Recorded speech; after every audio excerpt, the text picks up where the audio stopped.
বাংলায়, বঙ্গবন্ধুর বাংলায়, আমার কোন বাংলায়, লাখোটির বাংলায়, খবর দে। মুজিবের বাংলায় বৈষম্যের ঠাঁই নাই।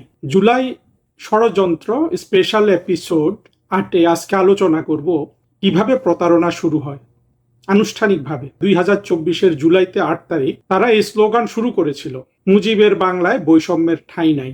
এক কথায় বলতে গেলে 1971 সালের মুক্তিযুদ্ধে পরাজিত বাংলাদেশের ঘাতক বাহিনী আওয়ামী লীগের ভেতরে ঢুকে তারা যেই সফলতা পাচ্ছিল বিভিন্নভাবে, সেই কৌশলটাকে আরো বেশি কার্যকর করে 2024-এর জঙ্গি উত্থান ঘটিয়েছে। এই দিক থেকে বলতে গেলে আওয়ামী লীগের এটা সৌভাগ্য হিসাবে দেখতে হবে যে 2024-এর আগস্টের 5 তারিখ যদি আওয়ামী লীগ সরকারের পতন না হতো, কোনোভাবে যদি জুলাই জঙ্গিদের ব্যর্থ করে দেয়া যেত, আমার তো মনে হয় না আওয়ামী লীগ তাদের অভ্যন্তরীণ যে দুর্বলতা সেই ব্যাপারে সচেতন হতো।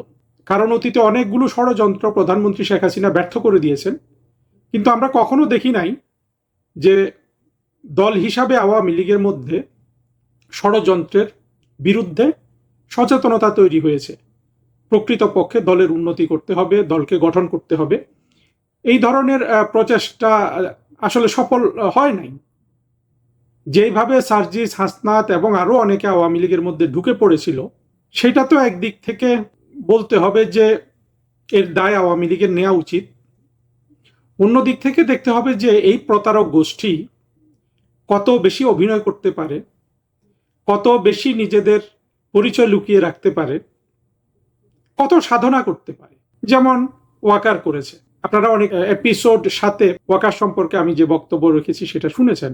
এই জুলাইয়ের চরমপন্থীরা, তাদের কোনো ধরনের সাহসই ছিল না মানুষকে বলা যে না, আমরা 1971 সালের 16ই ডিসেম্বর আমরা পরাজিত হয়েছি।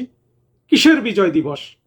চরমপন্থী ফুয়াদ বলে না, চরমপন্থী শাহরিয়ার বলে না যে কি 71-এর কোনো বিজয় দিবস হয়নি 16ই ডিসেম্বর? তাদের কিন্তু সাহসটা ছিল না যে জুলাইতে এই কথাগুলো বলে সরকারের পতন ঘটানো। তারা আশ্রয় নিয়েছে সম্পূর্ণ বিপরীত কৌশল। আরো যদি আমরা গভীরে গিয়ে দেখি, এই যে ফুয়াদদের যে রাজনৈতিক দল এবি পার্টি, এইটাও কিন্তু গঠিত হয়েছে এই প্রতারণা দিয়ে। ওরা কিন্তু বলছিল গঠন করার আগে, রাজনৈতিক দল গঠনের আগে, যে আমরা এটা গঠন করছি কেন, জামাত যেহেতু মুক্তিযুদ্ধে রাজাকার ছিল, আমরা তো জামাত করি কিন্তু আমরা রাজাকার নই, ফলে আমরা মুক্তিযুদ্ধপন্থী দল গঠন করছি। দেখেন কত বড় প্রতারণা আওয়ামী লীগের চোখের সামনে দিয়ে হয়ে গেল।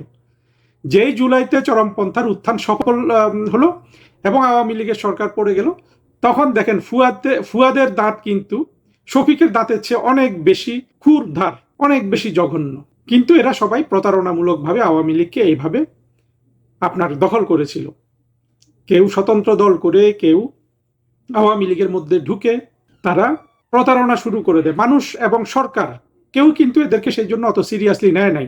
আওয়ামী লীগ দল ভাবে বা সরকার হিসাবে তো ভেবেছে যে যখন বলছে হ্যাঁ মুজিবের বাংলায় বৈষম্যের ঠাঁই নেই, তখন মনে হয়েছে যে না, এরা আসলে সত্যিকারের 71-এর ঘাতক দালাল নয়। হ্যাঁ, এরা অনেক রাজাকার এইসব স্লোগানও দিয়েছে, কিন্তু সেটা আরো পরে এসে, পরে তো এখন তো দেখা যাচ্ছে যে রাজাকারদেরই জয় জয়কার। প্রথমে কিন্তু রাজাকার স্লোগান চাতুর্যের মাধ্যমে দিয়েছে। কে? আমি কে, তুমি কে, রাজাকার এক লাইন যোগ করে দিয়েছে। কে বলেছে স্বৈরাচার। এই স্লোগান নিয়ে আমি আলাদা একটা বক্তব্য রাখবো। আজকের বক্তব্য হলো যে মুজিবের বাংলায় বৈষম্যের ঠাঁই নাই। চিন্তা করেন, এই সন্ত্রাসীগুলাই কিন্তু 5 আগস্ট শেখ হাসিনা সরকারের পতন হলো, এক দৌড়ে গিয়ে বঙ্গবন্ধুর ভাস্কর্যের কাঁধে গিয়ে চড়েছে। আপনারা কেউ কি আমাকে কোথাও দেখাতে পারবেন যে এই ধরনের প্রতারণা করে কোথাও গণ অভ্যুত্থান হয়েছে? হ্যাঁ, এই গণ অভ্যুত্থানকে যারা এখনো বৈধতা দিতে চান তারা বলেন যে না, একটা গোষ্ঠী ছিল, এগুলা তো হওয়া উচিত হয় নাই, শেখ হাসিনা অতিরিক্ত করেছে, সেজন্য বঙ্গবন্ধুর ভাস্কর্য ভেঙেছে, এগুলো বলে। দেখেন, এগুলো বললে কি এই লোকগুলা জুলাই চরমপন্থার উত্থানে জড়িত হয়ে যে অপরাধ করেছে সেটা কাটা যাবে? তারা আজ পর্যন্ত বলতে পারে না জুলাইয়ের চরমপন্থার উত্থানটা কি জন্য ঘটিয়েছিল। বলে গণতন্ত্রের জন্য। গণতন্ত্রের জন্য হলে ইলেকশনটা কোথায়? কেন ইতিহাসের দ্বিতীয় খারাপ নির্বাচন করে তারেক রহমানকে প্রধানমন্ত্রী হতে হলো? না, আমি শেখ হাসিনার ওই 3টে ইলেকশনকে এই মুহূর্তে ডিফেন্ড করব না, যে 15, 18, 24 সেটা ডিফেন্ড করে আমি আমার কথাকে ভিন্ন খাতে প্রবাহিত করতে চাই না। কিন্তু ওরা তো ইলেকশনের কথা বলে এই জঙ্গি উত্থান করেছিল। বিএনপি বা অন্য যারা বলে যে শেখ হাসিনা ভোটাধিকার কেড়ে নিয়েছিল, তাই না, তাদের তাহলে বক্তব্যটা কি যে ভোটাধিকার এটা হতে পারে যারা বাংলাদেশ স্বাধীন করেছে, যারা মুক্তিযুদ্ধে অংশগ্রহণ করেছে, যারা মুক্তিযুদ্ধের পক্ষে শক্তি, যারা মুক্তিযুদ্ধকে স্বীকার করে, ভালোবাসে, মুক্তিযুদ্ধের প্রতি অনুগত, যেই মুক্তিযুদ্ধ না হলে বাংলাদেশ হতো না, সেই বাংলাদেশে মুক্তিযুদ্ধের পক্ষে শক্তিকে বাইরে রেখে ইলেকশন করা, এটা কি চিন্তা করা যায়? আওয়ামী লীগ করেছে, আওয়ামী লীগ তো মুক্তিযুদ্ধের পক্ষে শক্তি, মুক্তিযুদ্ধের পক্ষে শক্তির পক্ষে এটা কল্পনা করা যায়, কিন্তু রাজাকার, আল বদর, আল শামস তাদের হয়ে কি এই জিনিসটা কল্পনা করা যায়? আসল কথা হলো যে যেটা বলা হয় যে ইলেকশন করার জন্য শেখ হাসিনা সরকারের পতন ঘটিয়েছে, তাহলে কর্মে অন্তত প্রমাণ দেখাতো, যে একটা কিছু প্রমাণ দেখাতো। ঠিক আছে যে আওয়ামী লীগের অনেকে অপরাধ করেছে, এটা আমি অবশ্যই এটা স্বীকার করি না, তর্কের খাতিরে বললাম, তাদের বাইরে রেখে আওয়ামী লীগকে অংশগ্রহণ করতে দিত ইলেকশনে, তাও তো আমরা বুঝতাম যে সত্যি সত্যি এটা কোনো প্রতারণা ছিল না। আর কি ছিল? যে বৈষম্য দূর হবে। কিসের বৈষম্য দূর হবে? চাকরিতে। আজকেও শুনলাম কতগুলো ভিডিও। হ্যাঁ, মেধাবীরা কোথায় গেল? এই যে এত ছাত্রছাত্রী দেখা যায় রাস্তায়, ওরা কোথায়? ওরা চাকরি পেয়েছে? বাংলাদেশে ইউনূস, তারেক রহমান এরা কি চাকরির বৈষম্য দূর করেছে? না, চাকরিতে গত 2-2.5 বছরে শুধু শুধু 2 বছরে সব আপনার চরমপন্থী, জঙ্গি, জামাত এদের ঢুকানো হয়েছে। সাধারণ মানুষের কি লাভ হলো? কোন স্বপ্নটা পূরণের দিকে গেছে? পূরণ বাদ দেন। আমি আজকে ফরহাদ মজারের একটা বক্তব্য শুনছিলাম, ফরহাদ মজারও বলছে যে কোনোটাই পূরণ হয়নি। পূরণটা হবে কিভাবে? এটা তো প্রতারণা ছিল। প্রতারণার মাধ্যমে কোনো কিছু করে উদ্দেশ্য যদি হয় যে 71কে মাটির সাথে মিশিয়ে দেয়া, 71কে ভুলিয়ে দেয়া, তাহলে যারা কুশীলব, যারা এটাকে বিজয়ী করেছে, তারা কি সেদিকে মনোযোগ দিবে নাকি বৈষম্য? অবশ্যই এরা যে আহাম্মক এটাও বোঝা যায়। জঙ্গি গোষ্ঠীর বুদ্ধি অনেক, চাতুর্য অনেক, কিন্তু আসলে কোনো প্রজ্ঞা নাই। প্রজ্ঞা থাকলে ওরা কিছু 2-4টা আপনার কাজ করে দেখিয়ে দিত, চাকরির বিষয়টা ঠিক করতো, কোটা টোটা এগুলো নিয়ে মানুষের মনে একটা আস্থানার চেষ্টা করতো। এরা 24-এর জঙ্গি উত্থান করে এতটাই কনফিডেন্ট হয়ে গেছে, এতটাই আত্মবিশ্বাসী হয়ে গেছে, ওরা বুঝে ফেলে, মানে ওরা ধরে নিয়েছে যে এইবার 71 পরাজিত। সেজন্য ফুয়াদ, শাহরিয়ার, ইউনূস এদের সবার এক সুর। ইউনূসের সুরটা কি? রিসেট বাটন চেপে দিলাম। আর ফুয়াদ, শাহরিয়ার, জামাত, মাসুদ সবার কথা হলো যে 71-এ আমরা পরাজিত হয়েছিলাম। 71-এ কার কাছে পরাজিত হয়েছে? ভারতের কাছে পরাজিত হয়েছে। ইসলামিক রাষ্ট্র ভেঙে বাংলাদেশ করা মানে ভারতের কাছে পরাজিত হওয়া, এবং স্বাভাবিকভাবে তারা সেটা বাস্তবায়নের দিকে গিয়েছে। আর কি বলে যে শেখ হাসিনা অত্যাচার করেছে। দেখুন, এই জিনিসটা সবচেয়ে বেশি অতিরঞ্জিত করে যে শেখ হাসিনার অত্যাচার। এটা বিএনপিও বলে, জামাত এবং চরমপন্থীরা বলে, কিন্তু শেখ হাসিনা কি অত্যাচার করেছে? কাকে অত্যাচার করেছে? হলি আর্টিজানের জঙ্গিগুলোকে কি শেখ হাসিনা যেইভাবে আপনার বিভিন্ন জায়গায় মাদ্রাসা তৈরি করছে, মসজিদ তৈরি করছে, ইসলামকে একটা সম্মানের জায়গায় উনি রাখতে চেয়েছিলেন প্রধানমন্ত্রী শেখ হাসিনা, সেইভাবেও কি হলি আর্টিজানের জঙ্গিগুলোকে আদর করে বের করে আনা সম্ভব ছিল?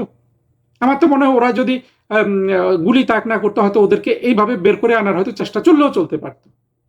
তো হলি আর্টিজানের জঙ্গি খুন হয়েছে, এটা হয়ে গেল, মানে সারা বাংলাদেশ কি এই অত্যাচার, এটাকে অত্যাচার বোধ করেছে, না শুধু জঙ্গিরা অত্যাচার বোধ করেছে?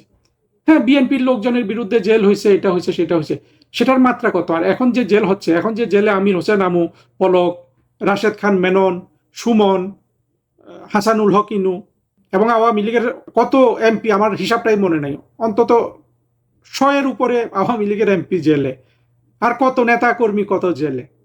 তাদের উপর যে নির্যাতন হচ্ছে, বিএনপির উপর কি সে নির্যাতন হয়েছিল? কোথায় হয়েছিল? একটা উদাহরণ দিই, দেখেন, খাঁটি উদাহরণই দিব, কোনো ভেজালের উদাহরণ দিব না। জুলাই জঙ্গি উত্থানের সাফল্যের পর মির্জা আব্বাস সাহেবকে দেখলাম একদিন রাস্তায় কেঁদে দিচ্ছে, অলমোস্ট কেঁদে দিচ্ছেন উনি, শেখ হাসিনা বলে, মানে ওনাকে অনেক, আব্বাস সাহেবকে অনেক মামলা দিয়েছিল, ওনাকে কয়েকবার জেলে নিছে, এটা বলে উনি অলমোস্ট কেঁদে দিয়েছেন। এটাই ছিল শেখ হাসিনার অত্যাচার। সেই মির্জা আব্বাস দেখেন, ওনার কিন্তু তরতাজা ভাব, এই যে শেখ হাসিনা এত অত্যাচার করেছে, কখনো কিন্তু ওনার যে চেহারার মধ্যে যে গ্লেজ, যে ভদ্রতা, যে ধরনের একজন ভদ্রলোকের চিহ্ন এবং আভিজাত্যের চিহ্ন, সৌন্দর্য, কোনোটাই কমেছিল মির্জা আব্বাস সাহেবের? এই জুলাই জঙ্গি উত্থানের বিজয়ের পর কি হলো? মির্জা আব্বাস সাহেবকে আত্মঘাতী জঙ্গি নাসির উদ্দিন এতটাই নিপীড়ন করেছে যে মির্জা আব্বাস সাহেব শেষ পর্যন্ত বলতে বাধ্য হয়েছেন, পাবলিকলি উনি অনেকবার বলেছেন যে আমি তো নির্বাচন করেছি সাবের হোসেন চৌধুরী সাহেবের বিরুদ্ধে, প্রতিপক্ষ হয়ে, আমি তো নির্বাচন করেছি মোজাফফর হোসেন পল্টু সাহেব তার প্রতিপক্ষ হিসাবে, এইভাবে উনি বলেছেন দুঃখে কষ্টে। তারপরে কি হলো? উনি তো অসুস্থ হয়ে গেলেন। আমি সবসময় সহানুভূতি বোধ করি ওনার জন্য। আমার খুব কষ্ট লাগে যে বাংলাদেশের একজন জাতীয় পর্যায়ের নেতাকে একটা আত্মঘাতী সন্ত্রাসী, এবং এটা তো বিএনপিকে দায় নিতে হবে, বিএনপি এটা কোনো কিছু করেও নাই, করার সাহসও তারা রাখে না, কারণ আত্মঘাতী সন্ত্রাসীগুলো তো বিএনপিকে ক্ষমতায় বসিয়েছে, তাদেরই এক না থেকে তারা কোরবানি দিয়ে দিল একটা আত্মঘাতী সন্ত্রাসীর কাছে। তাহলে দেখেন নির্যাতনের মাত্রা কে কতটা করে। শেখ হাসিনার এত নির্যাতন, যেই নির্যাতনের মির্জা আব্বাস সাহেব কেঁদে দিয়েছেন, সেইখানে ওনার চেহারার গ্লেজ কোনোদিন নষ্ট হয় নাই। আর একটা আত্মঘাতী সন্ত্রাসীর নির্যাতনে উনি মুমূর্ষ হয়ে গেছেন। উনি বেঁচে আছেন, আমি ওনার সুস্থতা কামনা করি, দীর্ঘায়ু কামনা করি, কিন্তু মাত্রাটা বুঝতে হবে। বিএনপিকে আওয়ামী লীগ যে পর্যায়ের নির্যাতন করেছে, চিন্তা করুন তো সবাই, সেই পর্যায়ের নির্যাতন 2024-এর জঙ্গি উত্থানের পর আওয়ামী লীগের উপর যে নির্যাতন হয়েছে, তার অর্ধেক নির্যাতন করলে কি আজকে বিএনপির চিহ্ন পাওয়া যেত বাংলাদেশে? পাওয়া যেত না তো। এক নাসিরুদ্দিন পাটোয়ারিতে মির্জা আব্বাস সাহেব কাহিল হয়ে গেছেন, ওনার মতো মানুষ, যাকে মোটামুটি ঢাকা শহরের সবাই বড় ধরনের নেতা এবং প্রভাবশালী মানুষ হিসাবে মনে করে। আওয়ামী লীগ যদি সত্যি সত্যি ইউনূস, জঙ্গি এবং তারেক রহমানের সরকার এখন যে কায়দায় আওয়ামী লীগকে নির্যাতন করছে, সেই পর্যায়ের নির্যাতন যদি বিএনপি কি সহ্য করতে পারতো? পারতো তো না। তাহলে আওয়ামী লীগ কিসের নির্যাতন করেছে? এটা আওয়ামী লীগের নির্যাতনের নমুনা। আর একযোগে সবাই বলে শেখ হাসিনা ফ্যাসিস্ট ছিল, হ্যাঁ, নির্যাতন করে সবাইকে শেষ করে দিয়েছে। আসলে এই কথাগুলো বলার জন্য বলা, ভবিষ্যতে এরা এগুলো বেশি বলবে না। জুলাইয়ের যে জঙ্গি উত্থানের যে ধরনের ক্ষতিগ্রস্ত সবাই হয়েছে, এই ক্ষতির পরিমাণ সবার দ্বারে দ্বারে পৌঁছে যাবে, হিসাব পৌঁছে যাবে। তখন দেখবেন মানুষ কিভাবে আবার রাস্তায় নেমে আসে। তবে সেটা আমার মনে হয় না খুব বেশি দূরে আছে। তারেক রহমানের সরকারের তো যারা অলরেডি নির্যাতন করছে চারিদিকে, তারা মাত্র অন্ডকোষ চেপে ধরেছে, আর গলা চেপে ধরতে বেশি দিন লাগবে না। তারেক রহমান নানানভাবে বিপদের মধ্যে আছে। একটা সরকার চালানোর মতো যেই ধরনের আসলে ন্যূনতম আগে যেভাবে চালিয়েছিলেন খালেদা জিয়া 2 বার, সেটুকুনও কিন্তু আমি ইফিসিয়েন্সি তারেক রহমানের সরকারে দেখতে পাচ্ছি না। অন্যদিকে স্বাধীনতা বিরোধী 24-এর মূল বিজয়ীরা কিন্তু তারেক রহমানকে কিন্তু এক বিন্দু ছাড় দিবে এমনও আমার কাছে মনে হয় না। তারেক রহমানকে হয় জঙ্গিদের এজেন্ডা হেফাজতের 13 দফা বাস্তবায়ন করতে হবে, না হলে জঙ্গিদের সাথে ব্যাপকভাবে ক্ষমতা ভাগাভাগি করতে হবে। এই দুটো নিয়েই কিন্তু তারেক রহমান আর জঙ্গিদের সামনে লাগবে। বাংলাদেশের সামনে একটা বাজে সময় অপেক্ষা করছে। তবে আমি কিন্তু সুড়ঙ্গের অন্য প্রান্তে আলো দেখতে পাচ্ছি। সত্যি সত্যি দেখবেন, যেই উত্থান হয়ে গেছে, যেই প্রতারণা জাতির সাথে হয়ে গেছে, সেই প্রতারণা জবাব মানুষ খুব বেশি দিন অপেক্ষা করতে হবে না। মানুষ যে এই জবাব দিবে, আবার আমরা কিন্তু গণতন্ত্র, ধর্মনিরপেক্ষতা, একটা অসাম্প্রদায়িক সম্প্রীতির বাংলাদেশ, সমৃদ্ধ বাংলাদেশ গড়ার কাজে সবাই আত্মনিয়োগ করব।